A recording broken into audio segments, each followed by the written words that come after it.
semua kantor lah, bukannya hanya di properti aja. Kita harus lihat bos kita tuh siapa gitu. Bisa nggak kita mencontoh ataupun belajar sesuatu dari bos kita?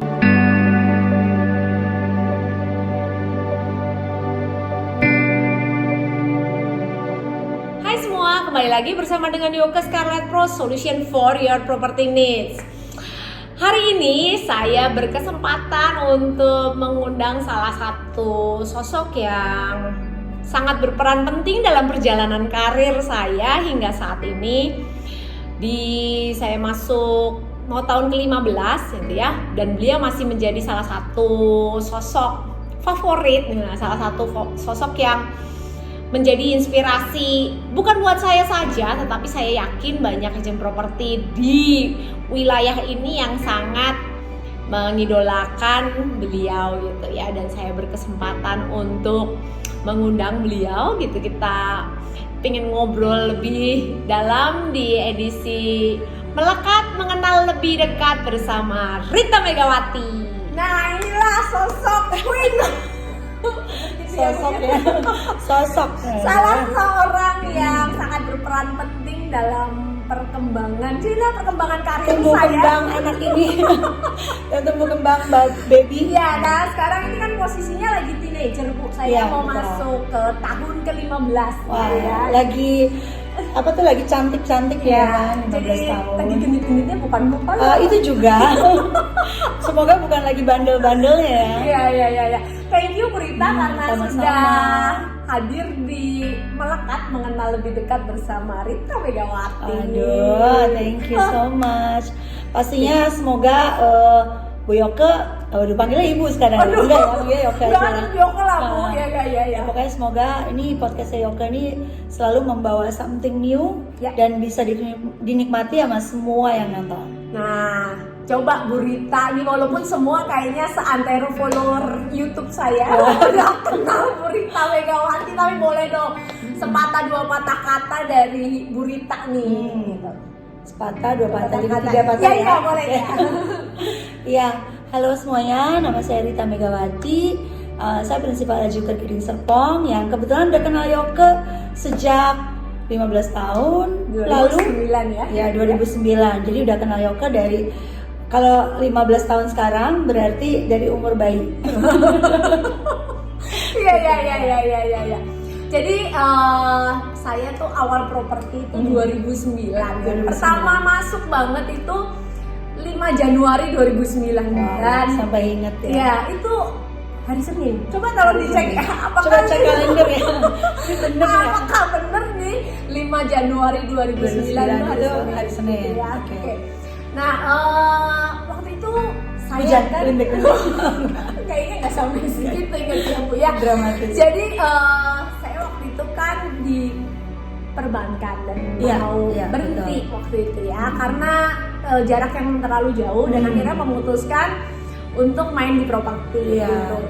Dan diperkenalkan ke LJ Hooker Gading Serpong tuh waktu itu. Iya, betul. Karena kita punya temen kebetulan marketing di LJ Hooker. Nah, ini kan saya cerita dari saya dulu nih ya. Mungkin Bu Rita aja nggak inget gitu cerita momen pada, saya lupa interviewnya kapan ya. Kalau saya ingat interviewnya juga gawat gitu ini ya. Kayaknya biasanya kalau di situ memang kita interview juga lebih kayak kenalan, ngobrol. Ingin memastikan aja apakah Yoke kira-kira cukup cocok dan juga memang punya passion di properti. Dan pastinya punya banget, karena kebetulan Yoke memang bener basicnya kan di bank ya. Iya. Jadi udah terbiasa dengan ketemu banyak orang dan lain-lain. Ya. Jadi waktu saya interview pertama kali gitu ya, saya cukup kaget melihat ibu gitu ya. Karena yang kaget tuh gini ya, karena fashion banget gitu kan. Gitu ibu ya. Gitu ya. Sosok yang saya ingat adalah ibu tuh fashionable banget sampai sekarang gitu ya. Itu bener-bener ya karena kan dulu saya kerjanya di bank kan orang nggak ada yang fashion kayak begitu ya maksudnya. Jadi ini saya melihat sosok yang fashion banget gitu. Bahkan saya sampai ingat waktu itu pakai celana putih, cuma saya lupa bajunya warna apa Bu. Nah itu pakai baju atau enggak ya? Soalnya mengingat daya ingat Yoke kan cukup tajam ya. Jadi kalau celananya diingat, bajunya kenapa? Jadi ragu apakah pakai baju apa Pakai baju apa enggak? enggak? Enggak lah, tapi memang waktu itu pertama kali saya melihat sosok Bu Rita itu saya bisa belajar banyak. Saya melihat bahwa kita kan kalau mau masuk ke kantor gitu ya, semua kantor lah, bukannya hanya di properti aja, kita harus lihat bos kita tuh siapa gitu. Bisa nggak kita mencontoh ataupun belajar sesuatu dari bos kita gitu ya kan. Jadi pertama saya melihat, ini kayaknya aku bisa belajar banyak. Itu sih Bu Rita yang pertama saya ingat, walaupun masih banyak cerita-cerita selanjutnya pernah ada satu meeting tuh ya, mungkin meeting tuh waktu itu saya lupa lah tepatnya ibu tuh membahas masalah apa, mengenai apa gitu saya lupa. Tapi tiba-tiba apa mungkin karena saya lagi bengong, ibu melihat ya, jadi saya ditanya, Yoko kamu pengen jadi apa, katanya gitu. Itu ya gitu ya. Iya. Terus kamu bilang mau jadi pilot ya? Karena saya lagi ngelamun ya di sekolah gitu ya, ditanya tiba-tiba kamu pengen jadi apa, dan saya langsung bilang saya pengen jadi seperti itu. Iya benar banget. Iya suka bercandainya gitu mulu. Iya. Cuman kapannya lupa, jangan ditanya lagi ya kapannya. Tapi pernah satu meeting itu karena Bu Rita tuh rajin weekly meeting ya. Iya betul. Dan nah itu saya benar-benar pengen jadi seperti ibu gitu ya.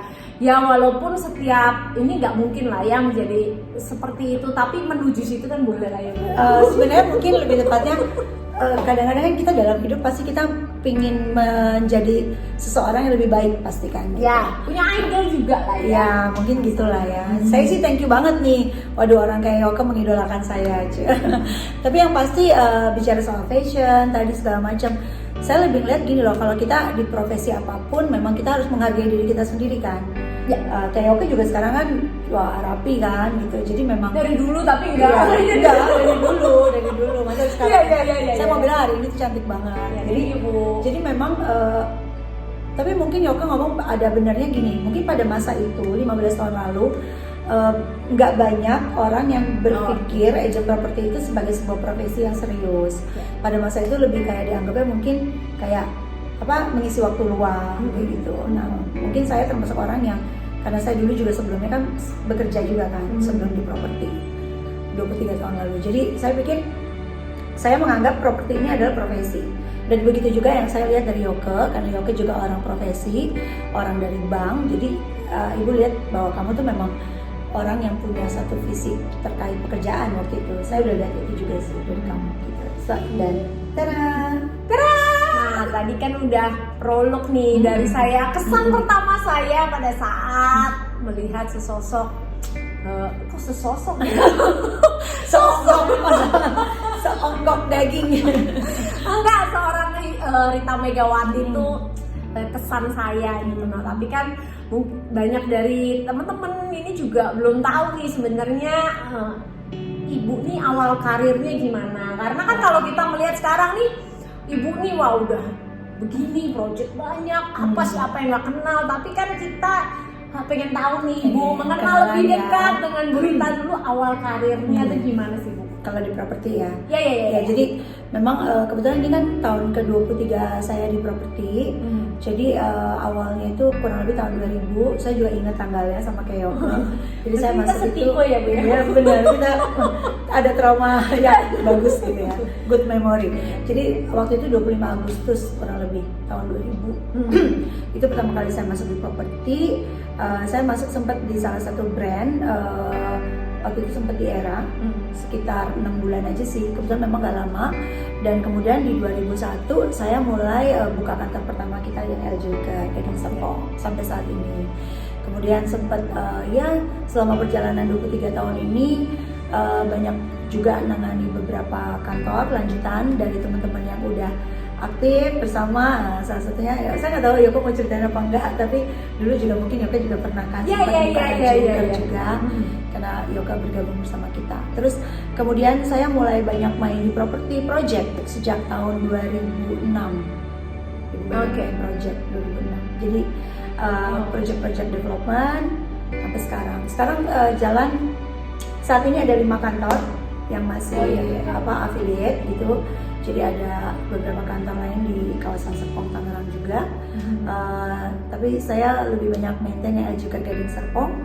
Dan sekarang kita punya divisi property lounge juga. Iya. Untuk divisi digital marketing agency yang tujuannya untuk mensupport project-project yang kita handle. Dan itu sekarang udah masuk 2 tahun setengah property lounge, nggak berasa ya. Iya. Dan isinya anak muda semua ya Bu? Enggak juga sih, sebenarnya ada juga beberapa yang cukup senior, tapi mostly ya. Mungkin karena digital mungkin ya, karena digital gitu ya. Itu juga ditambah lagi pada saat kita rekrut ya memang yang melamar ya anak-anak muda. Jadi ya kita sih sebenarnya nggak terlalu yang harus anak muda gitu, enggak. Tapi ternyata memang yang melamar anak muda ya oke. Lolos kualifikasi ya udah gabung. Iya. Nah kan tadi Ibu kan bilang memang memulai karir 23 tahun lalu ya? Ya benar 23 tahun lalu ya Bu ya. Nah tapi kenapa sih milihnya properti gitu loh Bu? Emang sebelumnya itu memang udah properti juga gitu? Enggak sih. Enggak kan? Enggak. Sebelumnya itu saya lulusan accounting di Untar, kemudian saya jadi kerjanya juga kerja accounting. Saya sempat di Astra kan, sempat di salah satu factory ya, tapi di pabrik gitu di Astra Group. Kemudian keluar dari grup Astra atau keluar dari kerjaan kantor itu karena punya baby. Jadi punya anak 2, anak saya masih baby. Kemudian kebetulan banget pabrik saya yang di Tangerang itu dipindahkan ke daerah Karawang, kan Astra Group banyak yang ke Karawang jauh banget. Terus diminta untuk tetap ikut, nanti antar jemput. Saya nggak mau karena kejauhan. Jadi saya milih mundurin diri, kena musibah. Anak saya baru lahir, anak kedua kena kebakaran rumah. Di Gading Serpong Bu? Enggak, di Tangerang waktu itu masih. Kan dulu tinggalnya dekat pabrik, jadi dekat daerah tempat kerja lah gitu di Tangerang kota. Terus kebakaran rumahnya habis sampai sendal aja nggak punya ya kok. Jadi ya sempat ya tapi itu jalannya Tuhan ya gitu, maksudnya ya udahlah kejadian itu. Dan akhirnya saya sempat pindah rumah, cari rumah, dan kita sempat beli rumah di Gading Serpong pada tahun 2000 itu. Rumah Gading Serpong, ini kisi-kisinya nih tanya Mas Scarlett rumah properti di sini begitu luar biasa. Nah tahun 2000 saya beli properti, kemudian saya ditawarin, saya belinya lewat era waktu itu. Karena dulu kan tahun 2000 kan agent properti nggak banyak ya, betul. Masih sangat terbatas lah, cuma ada era Ray White, itu pun di luar Gading Serpong gitu, di daerah Jalan Raya sana. Kemudian saya beli dan saya ditawarin untuk join menjadi marketingnya. Dan saya sempat tolak. Karena saya belinya kan di awal tahun, saya sempat tolak. Terus pokoknya berjalan berapa bulan gitu, kamu masih bisa. Singkat cerita akhirnya oke, saya ambil. Karena pemikiran saya menjadi seorang agent property itu kan sebenarnya waktunya juga fleksibel. We can be a boss for ourselves, kayak bisa jadi ngatur kerjaan kita sendiri gitu. Tapi saya tuh memang saya pernah kerja di kantor, mungkin kita sama, biasa kerja 8 to 5 dari pagi sampai sore. Jadi saya cukup yakin saya termasuk orang yang kerjanya itu cukup serius. Di saat orang-orang mungkin kerja di agent property sambilan, saya benar-benar anggap ini sebagai sebuah karir kerjaan. Saya datang paling pagi, pulang paling sore, gitu. Dan ya puji Tuhannya berjalan sangat bagus sampai akhirnya saya dipercaya untuk buka kantor juga. Nah ini intermezzo sedikit ya, yang saya belum cerita juga ya tadi bahwa saya mengenal sosok beliau ini ngurus rumah juga karena pernah satu waktu itu ya Bu ya, saya ada satu kasus ya, kasus transaksi lah, dan saya menanyakan sama Ibu gitu ya, datang ke rumah. Iya, datang ke rumah, ternyata pagi-pagi beliau lagi cuci piring. Jadi memang ibu-ibu biasa ya masih wanita normal pada umumnya gitu ya. Jadi memang di luarnya itu tough sekali, tapi tetap di rumah itu yang saya lihat ya sosok yang, makanya kenapa saya tambah idola ya. Bukan pas datang gitu, ternyata beliau lagi cuci piring gitu ya. Yoko tunggu dulu ya. Iya, saya ingat banget ya ke rumah, saya lagi cuci piring. Ya, tapi bener sih, memang pada akhirnya kita sebagai perempuan tetap aja ya punya value juga kan di rumah, bukan cuma di luar gitu. Saya punya anak 2, anak saya udah dewasa semua sekarang, puji Tuhan. Yang pertama kebetulan di Jerman, dia S2 sekarang. Udah kuliah S2 dan sambil kerja di Berlin. Kemudian yang kedua anak saya lulus tahun ini dokter. Nah, ini salah satu kisah sukses mama bekerja, anaknya pun tetap sukses gitu ya kan? Iya benar. Saya bisa bilang dengan bangga saya mengatakan bahwa kita nggak boleh jadiin Mandiri alasan lah ya anak-anak ya Bu ya. Ya kita nggak bisa jadiin alasan bahwa kita bekerja itu kita nggak bisa ngatur rumah atau apa namanya mensupport suami dan juga anak-anak. Karena saya kebetulan tidak termasuk ibu yang baik dalam tanda kutip yang ngerjain PR, anak diajarin terus ditungguin gitu. Saya nggak pernah loh ya, saya nggak pernah. Tapi saya cukup yakin anak-anak itu sebenarnya dari dini kita bisa ajak bicara, berikan motivasi, pemahaman bagaimana menjadi seorang anak yang mandiri, tetap baik. So, bisa kok, bisa.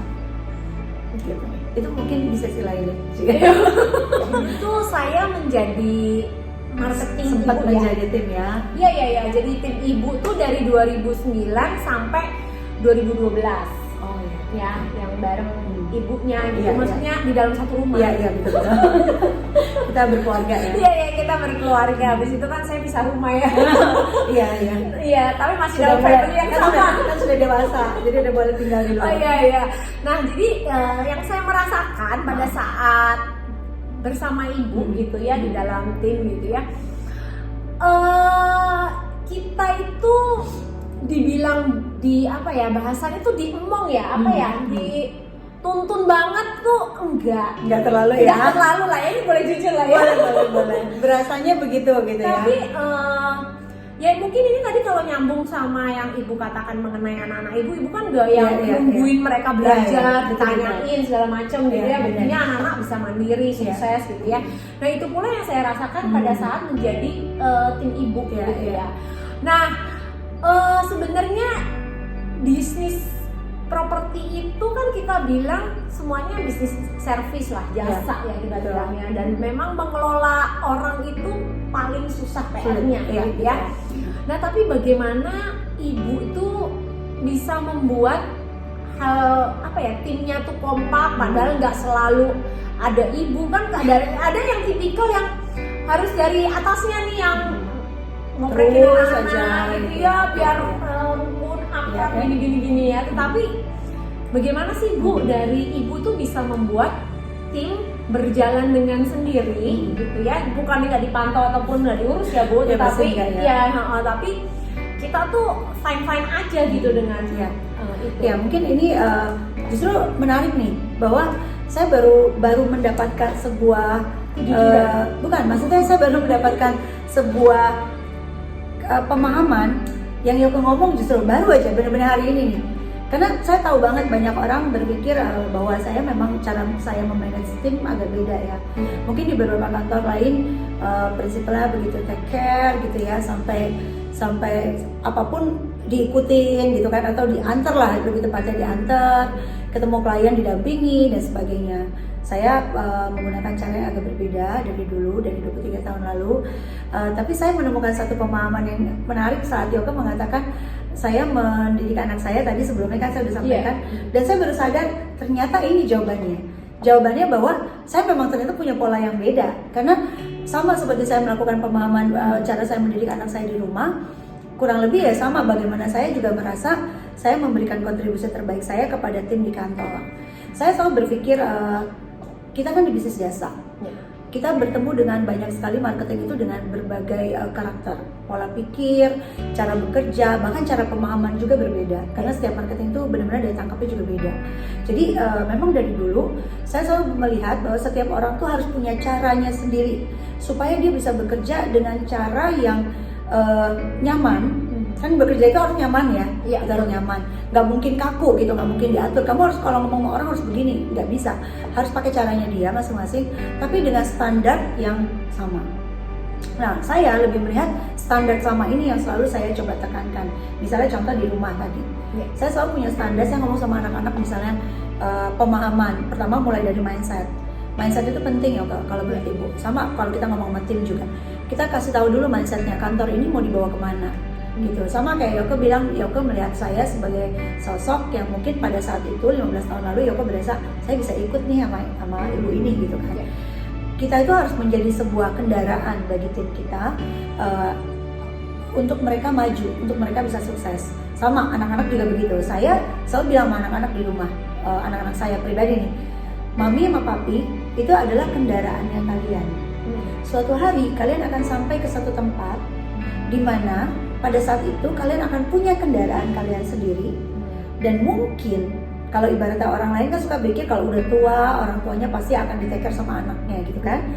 Mungkin pada saat itulah mami yang akan ikut di kendaraan kamu. Mungkin kita nggak bilang bahwa itu kewajiban mereka, tapi at least yang saya mau sampaikan ke anak-anak saya adalah sampai saat mami sama papi mengantarkan kalian ke satu tempat yang menurut kita udah cukup, pendidikan yang baik, karir yang bagus, kematangan mental dan psikologi yang baik, di saat itulah kalian adanya tanggung jawab mami dan papi ada di kendaraan itu. Nah begitu juga saat saya melihat semua tim saya begitu masuk ke kantor, adalah tanggung jawab kita sebagai leader untuk melihat bagaimana anak-anak ini mau kita bawa, kantornya mau diapain, tujuannya mau kemana, pengen sukses. Mereka masuk ke kantor kita pengen sukses, jadi kita juga akan bawa mereka ke sana.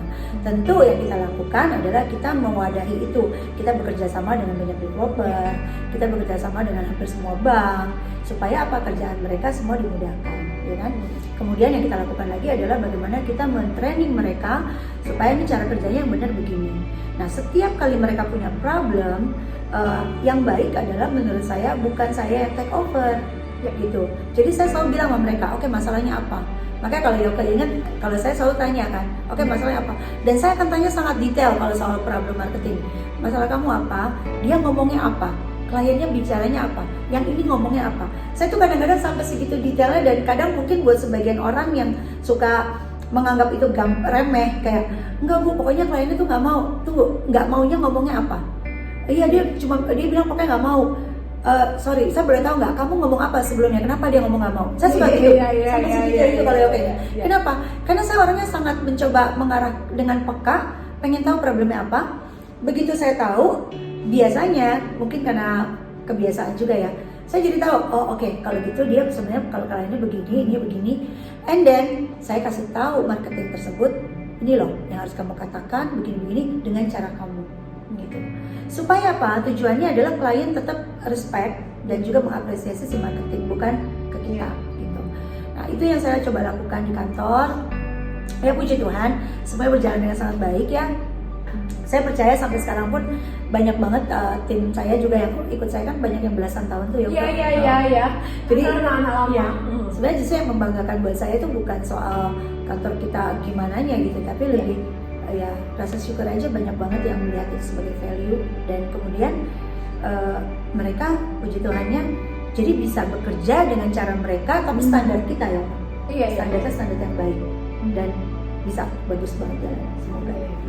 Itu sih. Nah, kalau memang yang ibu bicarakan itu memang benar-benar kadang-kadang pada saat itu saya saya juga pasti punya masalah lah ya, mengalami kenapa kok gini ya, kok begitu. Tetapi memang yang Bu Rita katakan itu adalah benar, bahwa beliau tuh selalu nanyanya amat sangat detail, bahkan kita yang ini kan sampai kesel ya enggak, Bu, karena kadang-kadang klien ngomong apa kita sendiri juga lupa, kan kita hanya menangkap intinya ya. Intinya dia nggak mau gitu. Tapi kalau sama Bu Rita tuh bisa memori kita kayak diacak-acak gitu. Digoreng lagi untuk ini jadi kalau saya melihat bahwa memang sosok Bu Rita tuh melatih kita untuk berpikir. Betul. Nah gitu loh, maksudnya ayo mikir habis ini nextnya apa, apa ya gitu. Betul. Saya selalu bilang sama semua tim saya pasti tahu, saya selalu bilang yang saya mau sampaikan ke kalian adalah cara berpikirnya. Yang saya mau ajarkan adalah cara berpikirnya, bukan jawabannya. Karena kalau jawabannya ditanya yang lain kalian nggak akan bisa jawab. Tapi kalau cara berpikirnya yang kalian pahamin, begitu kliennya nanya lagi yang lain, kalian bisa pahami, oh cara berpikirnya begini, oh si mereka sebutnya mami kan, mami mikirnya begini, oh berarti pasti mami akan begini gitu. Dan ya itu yang terjadi. Kalau makanya ya maksudnya tim rata-rata even sama lah ya, maksudnya Yoke juga kayak cara berpikirnya bisa begitu gitu. Dan saya yakin Yoke juga pasti tahu bahwa itu yang memudahkan kita juga dalam memaintain anak-anak tim, karena tim kantor kita kan banyak dengan tadi karakter macam-macam. Kalau kita semua ngomong dengan satu cara yang sama, itu belum tentu bisa bisa ideal gitu loh. Dari 15 tahun saya mengenal Bu Rita gitu ya. Menurut Ibu, menjadi seorang marketing properti itu yang utama adalah punya kepekaan dan punya logical thinking yang baik. kayak bercandanya kaku kali kalau saya soalnya balik lagi formal semuanya tapi Iya. ya you are a good person.